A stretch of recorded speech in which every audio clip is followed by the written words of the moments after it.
Le verre à moitié plein est le podcast du tourisme durable qui vous emmène à la rencontre de voyageurs, d'explorateurs et de professionnels engagés. Bienvenue.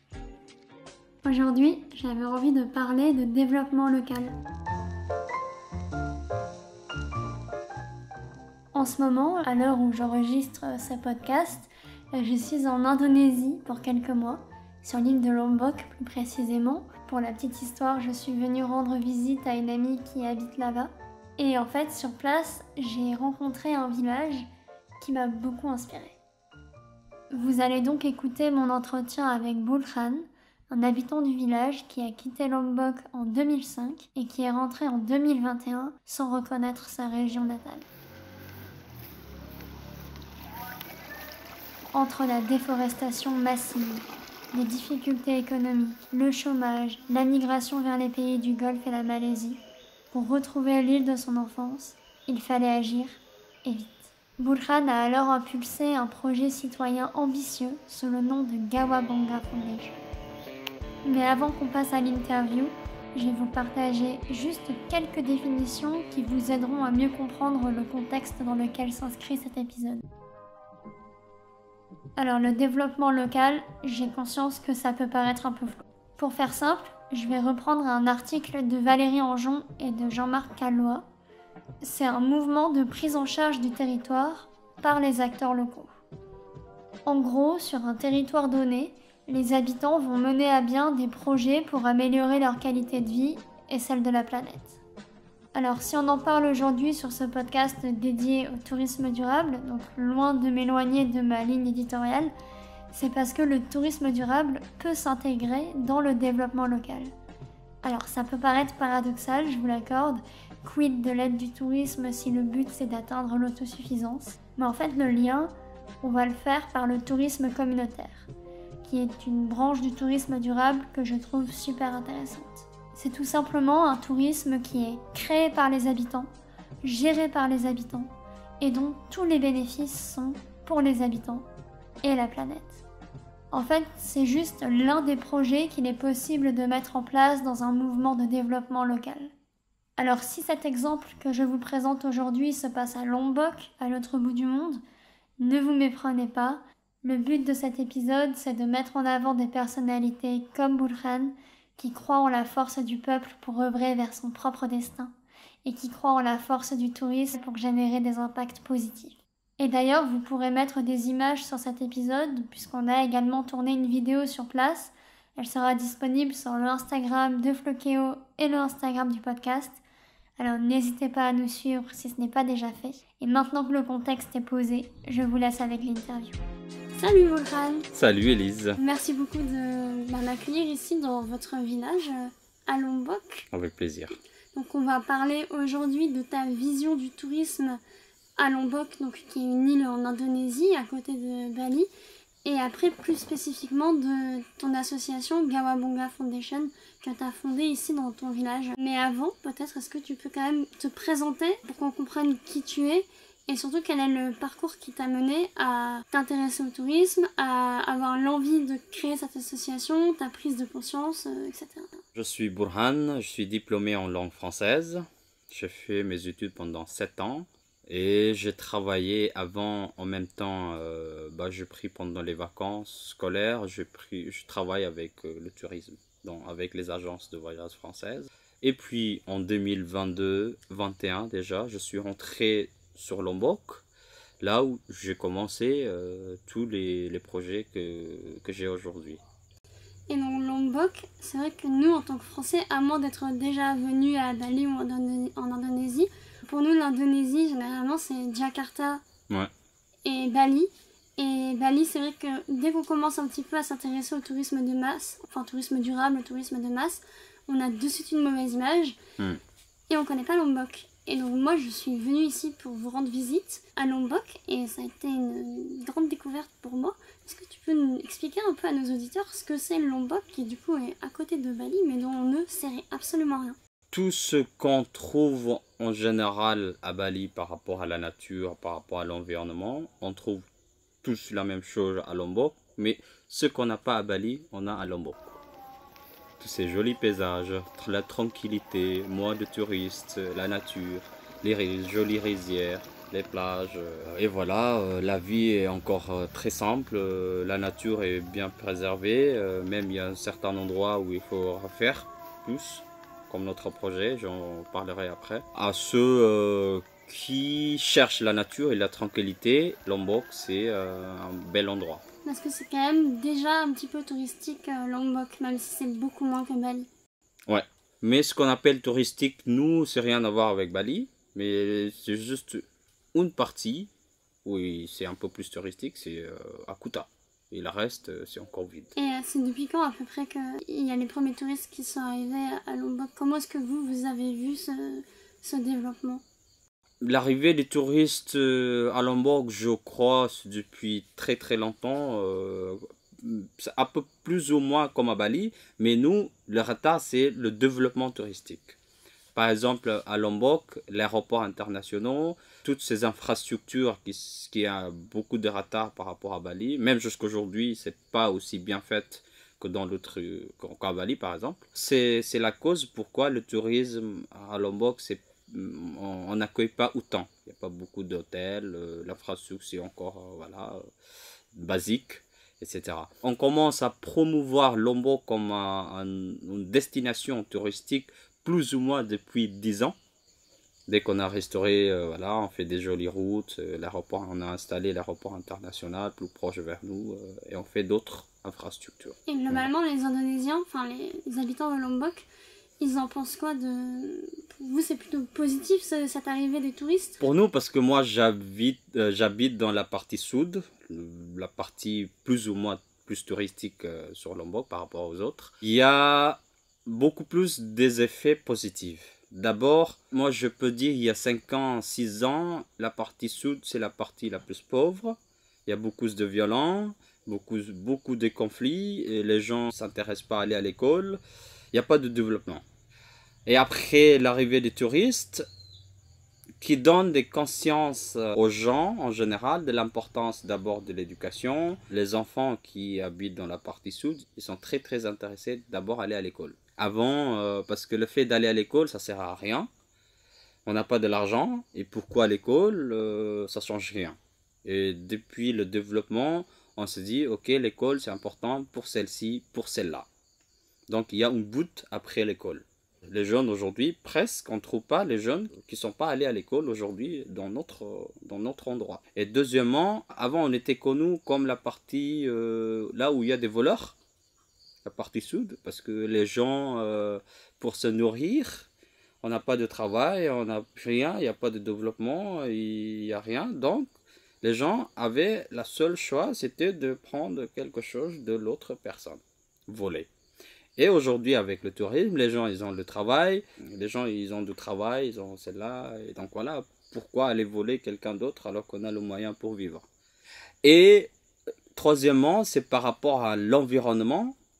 La société, les gens, ils sont beaucoup plus conscients aujourd'hui de l'importance des choses, par exemple, écologiques, les trucs bio. C'est grâce aux touristes. Parce qu'avant, nous, on s'en fichait de ce qui est bio ou pas, ce qui est bien pour la planète ou pas. C'est les touristes qui nous disent qu'il fallait faire comme celle-là, il fallait faire comme celle-là, parce que c'est ça, c'est qu'ils ont besoin.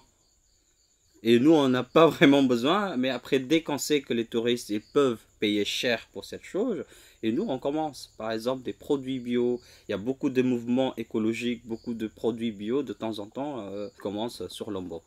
Il y a beaucoup de mouvements de jeunes, des paysans qui cultivent des choses bio, alors que avant, tu ne trouvais pas. Et maintenant, bah voilà, c'est bien pour nous et pour tout le monde. Et est-ce que vous avez déjà un petit peu des effets de tourisme de masse comme il y a à Bali? Est-ce que ça commence? D'abord, bien sûr, il y aura un effet négatif par rapport à la culture. Par exemple, prenons le cas de Bali, comme tu viens de dire, Bali, il y a quand même, je ne veux pas généraliser, mais il y a des parties, dès qu'on est en masse, des parties des touristes qui traitent ou qui voient Bali comme une île de liberté et font ce qu'ils ont envie de faire parce qu'on n'arrive pas à faire autrement comme ça dans leur pays et ils le font à Bali. sont sortis, par exemple, s'en sortent, ils boivent l'alcool, ils font se bagarrer à coups de table, blablabla. Et après, ces gens-là, souvent, ils connaissent pas la culture locale de l'île où ils sont. Ça arrive plusieurs fois que les gens ils respectent pas, par exemple, quand ils rentrent dans le temple, quand ils rencontrent des gens. Ça, c'est des effets parce que on n'arrive pas à contrôler autant de gens. Et sur Lombok aussi, comme partout, il y a toujours des côtés négatifs du tourisme. Il y a par exemple cet effet par rapport à l'alcool. Les touristes, ils le prennent librement à la plage, dans les bars et partout, même dans la rue. Des fois, ça fait un problème. En quelque sorte, ça invite aussi les gens qui habitent à côté parce qu'ils voient toujours la même chose et après, ils font la même chose que ce que font les touristes.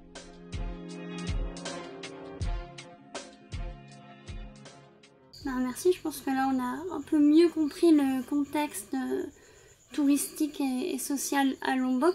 Je te propose qu'on parle de ta fondation Gawabonga. Ouais. Déjà, est-ce que tu peux nous la présenter tout simplement? Gawabonga, c'est une association qui s'occupe de 3 E, l'écologie, l'économie et l'éducation. Et pourquoi ces 3 E? D'abord, l'écologie.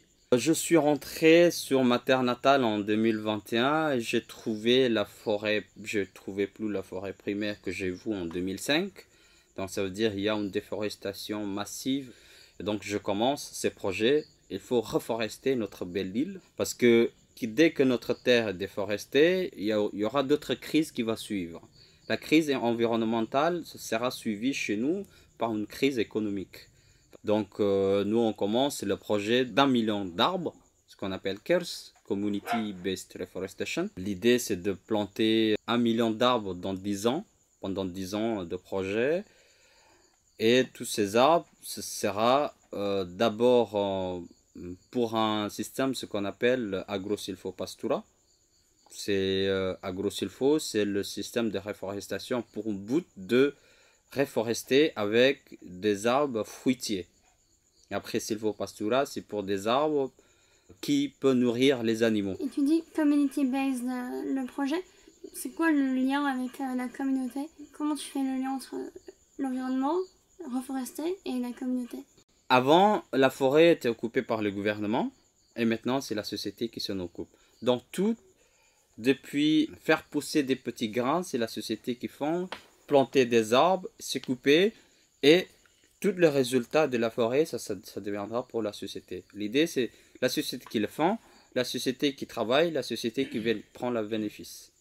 Voilà, donc CARES, Community Based Reforestation, c'est toutes ces activités basées sur la société, occupées par la société et qui prend le bénéfice, c'est la société de chez nous. En reforestant et du coup en protégeant la nature, ça protège aussi les hommes Bien sûr. Qui vivent ici. Voilà. Notre idée, bien sûr, ça protège bien. Justement, c'est pourquoi on fait la reforestation, en fait, pour empêcher des gens d'aller travailler en Malaisie, en Arabie Saoudite, parce qu'ici, ils n'ont pas de travail, en fait. Et dès qu'on fait la reforestation, pour un bout qu'on arrive à ramasser les fruits de celle-là, et comme ça qu'ils peuvent avoir de l'argent de tout ce qu'ils ramassent de la terre. Il va vendre ou on va faire un autre produit et c'est comme ça qu'on peut créer notre propre travail à l'intérieur de notre village. C'est pour ça que vous faites de l'agro-silvo-pastura. Exactement. Parce que donc, les arbres fruitiers pour nourrir les hommes et après pour nourrir les animaux. C'est ça. Les vaches. Exactement. Okay. En fait, c'est trois variétés des plantes qui font des fruits et des plantes qui peuvent nourrir les animaux et qui produisent de l'eau. Donc il y a des arbres qui produisent beaucoup de feuilles, qui est bien pour les vaches, et en même temps qui attirent beaucoup d'eau. Par exemple le bagnon. Bagnon, ça fait partie de silvopastura pour nourrir les animaux, mais aussi on coupe juste les feuilles, mais on garde l'arbre, on ne va pas le couper. Cet arbre-là qui peut attirer énormément de quantité de l'eau pour nous. D'ailleurs, donc tu parlais des 3 E, économie, tu en as parlé, environnement. Et donc nous c'est marrant parce que on connaît le concept de tourisme durable, développement durable, qui du coup repose sur 3 piliers, environnement, économie et social. Et du coup là, le troisième E. Troisième E, pour nous, c'est éducation.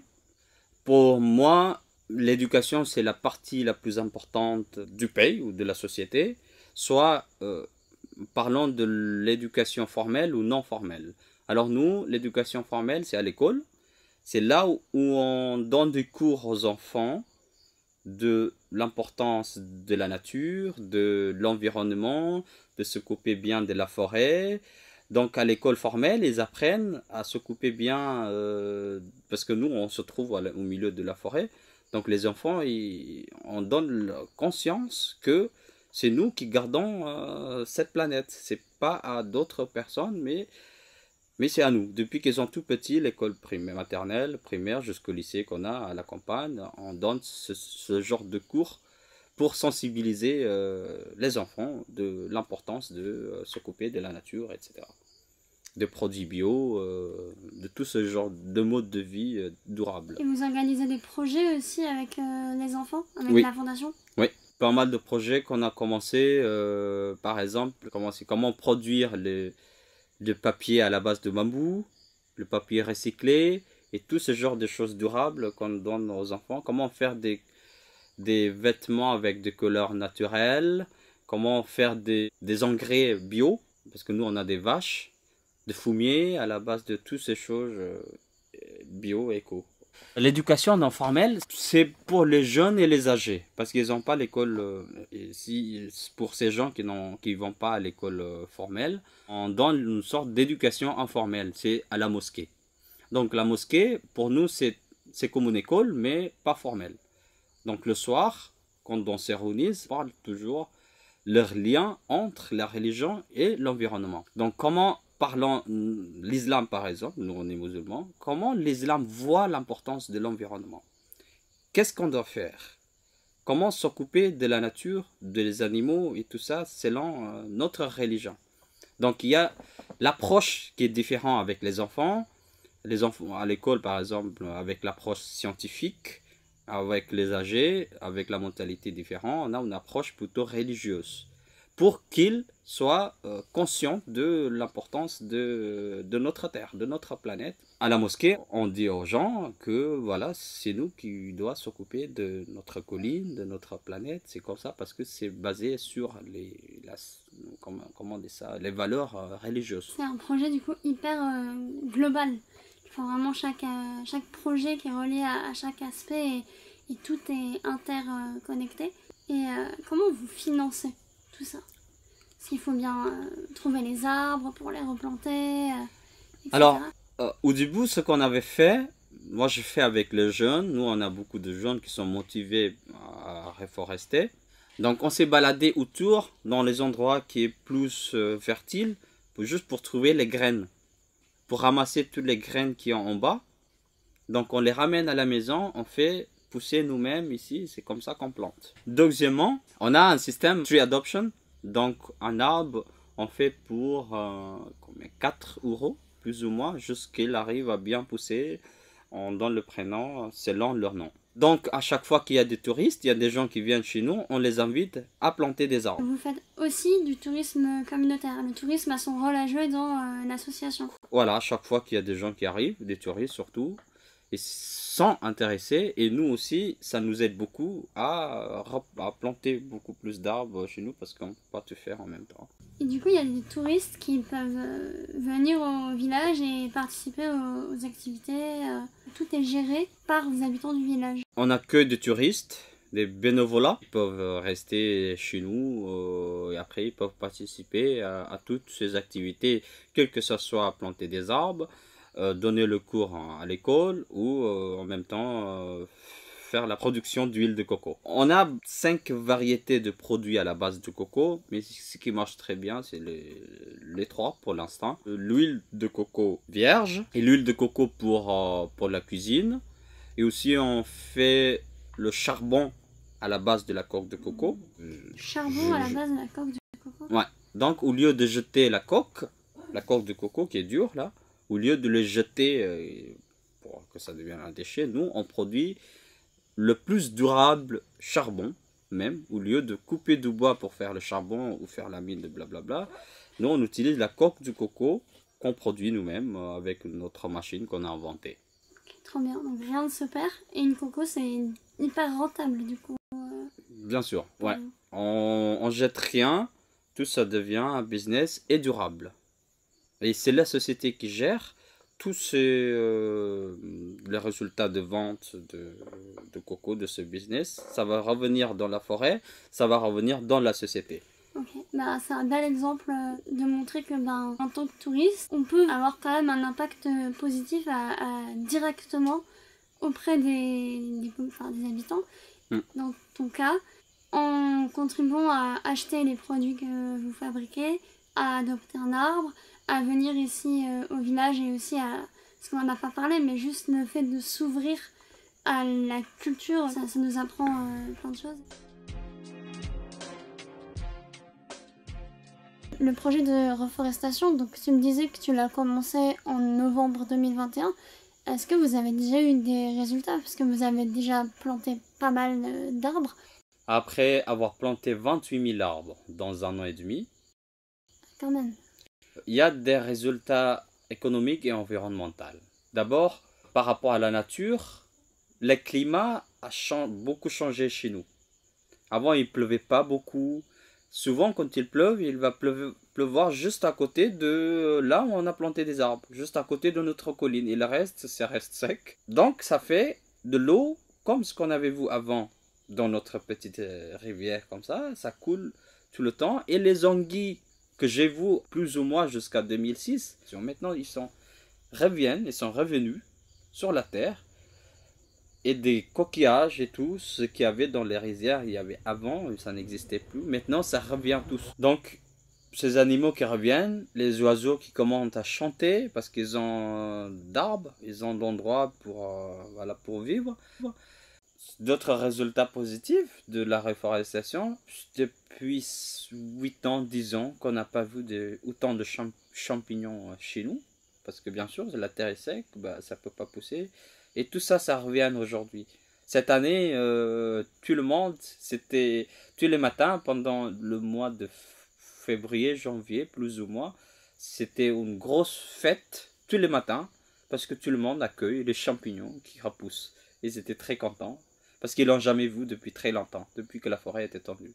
Et maintenant, tous, on le retrouve comme avant. Trop bien. Ouais. Des effets si rapides. Ouais. Et pour l'économie, les gens, avant, il y a 2 ans, quand la forêt était tendue, ils devraient aller chercher à 40 km pour nourrir les animaux, chercher les herbes ou les feuilles à 40 km jusqu'à Mataram, jusqu'à Port-Lemba, 50 km, juste pour nourrir leurs animaux et tous les jours. Ça dépense beaucoup d'argent. Et maintenant, tout le monde, tranquillement, ils restent à la campagne, et ils font juste couper les feuilles, et voilà, donner à manger direct aux animaux. Et maintenant, certains qui ne pensent plus à aller travailler dur à l'étranger, parce qu'on a du travail à la campagne. Ça vous a permis d'être autosuffisant. Bien sûr. Tous les aspects. Voilà. Mais du coup, c'est fou, parce qu'en 1 an, 2 ans, vous avez déjà eu des résultats comme ça, aussi forts que ceux que tu as évoqués. Donc ça donne énormément d'espoir quand même pour la suite. Tu parlais d'un plan sur 10 ans. Si en 2 ans vous avez réussi à faire tout ça, qu'est-ce que vous pourrez faire dans 10 ans? L'idée dans 10 ans, c'est que plus ou moins, avec le système qu'on utilise, que d'abord la forêt, ça devient comme avant, comme on avait vu quand on était petit, la forêt primaire. Mais tout en même temps, il donne un bénéfice pour la société.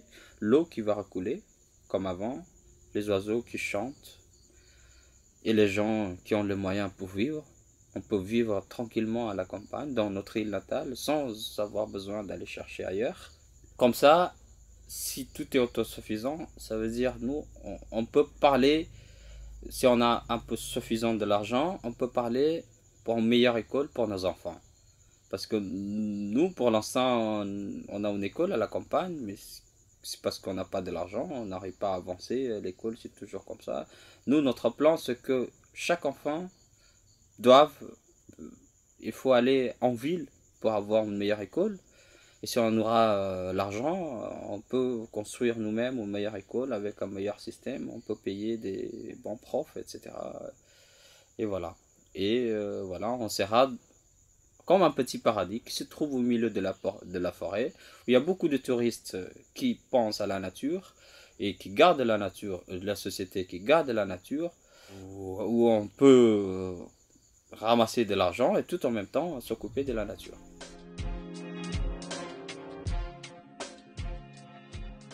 Avant de finir, parce que là donc on arrive à la fin, je pose toujours la même question aux invités, c'est le petit mot de la fin. Est-ce qu'il y a quelque chose que tu veux rajouter? Est-ce que tu as un message à faire passer? Voilà, tout ce que tu aimerais rajouter, c'est ton moment. Alors, je vais dire plutôt aux gens, aux écouteurs, les voyageurs, ou ces gens qui s'intéressent plutôt à devenir bénévoles chez nous, pour tous ces projets. On va vous accueillir gratuitement, on va vous loger ici. Tout est gratuit, le logement gratuit, le transport, la nourriture gratuite. Juste prenez votre billet. Voilà, cette invitation pour tout le monde qui s'intéresse à découvrir Lombok et à faire quelque chose pour la société. Est-ce que vous avez des projets pour la suite, court terme et moyen terme de l'asso?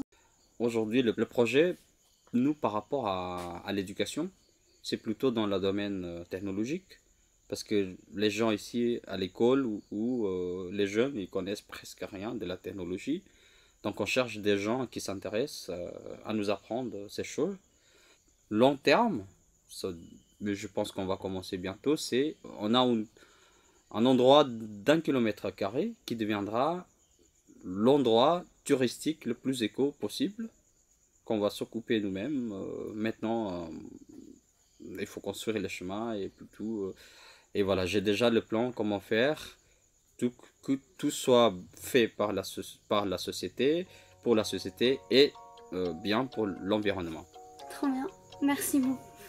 Et merci aux auditeurs du coup d'avoir suivi cet épisode. J'espère que ça vous a donné envie d'aller découvrir Lombok, que ça vous a donné une autre image du tourisme en Indonésie et une autre image du tourisme communautaire et de ce que le tourisme peut faire de positif pour la planète et pour les habitants.